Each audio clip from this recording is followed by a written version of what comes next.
주요 산유국들이 대규모 추가 감산에 나선 파장이 가라앉지 않고 있습니다. 고착화된 인플레이션으로 고전 중인 미국, 오랜 우방이죠. 사우디의 발목을 붙잡힌 셈이 됐는데 글로벌 콘텐츠부 김종학 기자와 함께 이슈 살펴보겠습니다.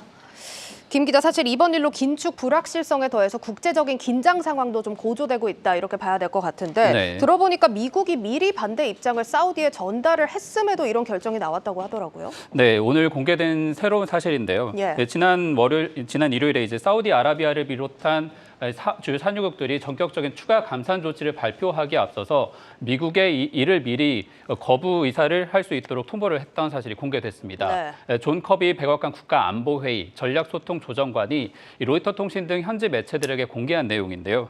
존 커비 조정관은 바이든 정부는 시장의 불확실성을 고려하면 감산이 현 시점에서 바람직하지 않다라고 이에 대해서 의견을 지금 밝힌 거고요. 우리는 이를 명확히 하고 있다라면서 조금 더 강경한 입장을 내고 있습니다. 알겠습니다. 참 은행권 리스크가 잠잠해지기 무섭게 유가가 또 변수가 되는 모습인데 지금으로서는 불확실성을 줄이는 게 급선무일 상황일 것 같습니다. 지금 뭐 얘기 나오는 걸 보면은 미국 정부가 사우디를 자극하지 않으면서 문제를 해결하려고 한다 이런 얘기가 들리더라고요. 네, 방금 전처럼 이제 백악관이 굉장히 경고성 발언을 내기는 했지만 네. 사우디는 80년 우방이다 이런 점을 그렇죠. 좀 강조하면서 비난의 톤을 상당히 낮췄습니다. 바이든 정부는 미 중간 선거를 앞뒀던 작년만 해도 사우디가 주도하던 오펙 플러스가 하루 200만 배럴을 감산하겠다고 밝힌 뒤에 사우디와 관계를 재검토하겠다 이렇게 지금 밝히기도 했었습니다. 네. 하지만 이번에 깜짝 감산이 발표된 뒤에는 그 정도의 비난 수위를 내지 않고 있는 상황인데 바이든 대통령의 그 영상을 조금 확인해 보겠습니다. 음성 좋지 않아서 자료 영상을 준비를 했는데 보면 바이든 대통령이 이 에어포스원에 올라타기 전에 오펙 플러스 감산에 대한 기자들의 질문에 생각만큼 나쁘지 않다 이렇게 지금 답을 하고 있습니다. 네. 상당히 톤도 낮추면서 복잡한 속내가 그대로 드러나는 대목이고요. 또 제닛 옐런 미국 재무장관도 전날 예일대 행사에서 이번 결정이 석유 가격에 어떤 영향을 미칠지는 아직 확신할 수 없다라고 이렇게 얘기를 하면서 한 발 물러선 입장을 보였습니다. 그리고 인플레가 이미 높은 상황에서 불확실성과 부담이 늘고 있다 이렇게 지금 얘기를 하고 있는데 이에 대해서는 시장 상황도 역시 판단이 좀 어렵다 이렇게 좀 굉장히 곤란한 상황이다라는 인터뷰들이 나오고 있습니다. 영상으로 준비했습니다. Now, the irony is that such action may be a self-fulfilling prophecy. So higher oil prices complicate the current issue of sticky inflation right now. 네, 결국 연준에서 이 일을 결국 매듭 지어야 할 텐데 이번에도 매파로 분류되는 제임스 블러드 세인트루이스 연은 총재가 악역을 맡았습니다. 블러드 총재는 블룸버그와의 인터뷰에서 오펙 감산 결정은 예상하지 못한 것이다. 유가 상승으로 인플레를 낮추려는 연준 임무가 더욱 어려워질 수 있다라고 이렇게 얘기를 하면서 본인은 연말까지 5.625%까지 이제 기준 금리가 올라갈 수 있다라고 상당히 또 강경한 입장을 이번에 밝혔습니다. 알겠습니다. 자, 아무래도 연준 위원들 발언에 따라서 시장 변동성이 좀 있을 것 같은데 오늘 밤입니다. 리사 쿡 연준 이사 또 보스턴 연은 총재 발언이 있으니까 챙겨보실 필요가 있겠습니다. 자, 다시 유가 얘기로 돌아와서 이번 일로 국제 유가 100달러까지 오를 거다 이런 전망들이 좀 나오고 있는 상황인데 이게 공매도 세력 때문에 가격 상승폭이 더 컸다 이런 분석이 있더라고요. 이번에 국제 유가가 장중에 한때 8% 넘게 올랐는데 이 과정이 사실 단순하게 이제 수요가 몰렸다기보다는 공매도를 했던 세력들이 반사적인 작용을 했다 이렇게 좀 분석들이 뒤늦게 나오고 있는 겁니다. 지금 중국이 리오프닝에 들어가면서 수요가 살아날 것으로 많이 기대를 하다가 그렇지 않다 보니까 국제 유가가 지난달에는 60달러 선을 오가는 저점 수준에서 벗어나지 못했는데 이때만 해도 투자자들은 유가가 더 하락할 것으로 보고 이런 공매도를 많이 했었거든요. 그런데 이제 이런 공매도 세력이 완전히 상황이 반전된 입장에 처하게 된 겁니다.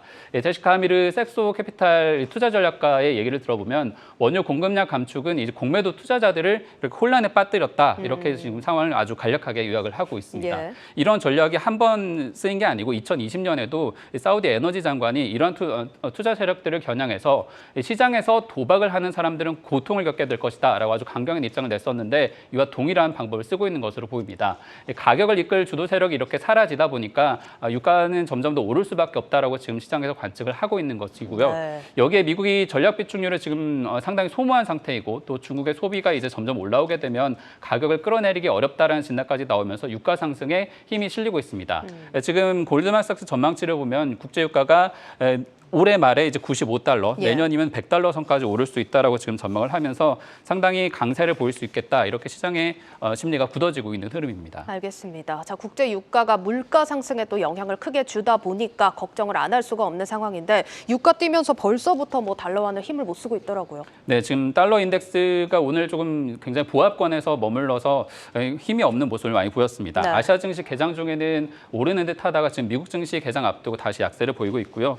그리고 또 상대적으로 달러가 힘을 쓰지 못하는 사이에 이 투자자들이 금에 몰리면서 금 가격이 2,000달러 선을 오가는 지금 흐름을 또 유지하고 있습니다. 이번 이틀간 움직임처럼 보통 국제유가가 이제 오르게 되면 달러를 더 많이 지불해야 되고 달러화는 약세를 보이는 그런 현상들이 많이 나타나고요. 예. 국내 투자자들 같은 경우에는 자연스럽게 원화가 가격이 올라가게 된 그런 흐름을 보게 되는데 당장 다음 주로 다가온 이제 우리나라 통화 정책에 대한 불확실성도 키우는 그런 요인이 되고 있습니다. 이번 사태 직전에 이제 통화 전망 보고서를 낸 골드만삭스의 얘기를 좀 보면은 연준의 정책 전환이 다가오고 있다라고 지난 금요일까지만 해도 이렇게 전망을 했었거든요. 그런데 이제 한 차례 추가 인상한 후에 동결 가능성에 힘이 실린 상태였었는데 이마저도 지금 이번 사태로 원점에 돌아갔기 때문에 시장에서 더 짚어봐야 될 대목들이 늘어났다라는 얘기들이 나오고 있습니다. 예. 결국 관건은 원유 수요가 지금의 가격을 받쳐줄 만큼 정말 살아날 수 있느냐, 또 경기 지표가 어느 정도 회복을 보이느냐에 정말 달려있다라고 볼 수 있겠습니다. 유가 상승을 원하고 있는 사우디의 이 아람코를 이끌고 있는 아민 니세르는 지난 1일 현지 언론과의 인터뷰에서 중국의 원유 수요가 매우 강하다라고 약간 자기들이 원하는 듯한 이런 발언들을 내놓기도 했었고요. 네. 그렇다 하더라도 지금 블러드 총재의 언급대로 미국과 유로존 등의 수요 회복이 진행되고 있는 단계이기 때문에 다음 달 본격적인 감산이 시작되고 나면 경기 지표가 이제 확인되기 전까지 또 시장의 기대치와 연준 위원들 간의 여러 가지 시각차로 인해서 이 시장의 변동성이 커질 수밖에 없겠다. 이런 전망들이 지금 이어지고 있습니다. 네, 자 오늘 나온 제조업 지표 3년 만에 가장 낮은 수준을 보인 상황입니다. 오늘 밤에 나올 연준 이사들 발언들과 함께 구인 및 이직 보고서, 졸트 보고서도 나오는 만큼 같이 주시를 하셔야겠습니다. 고웨스트 김종학 기자였습니다.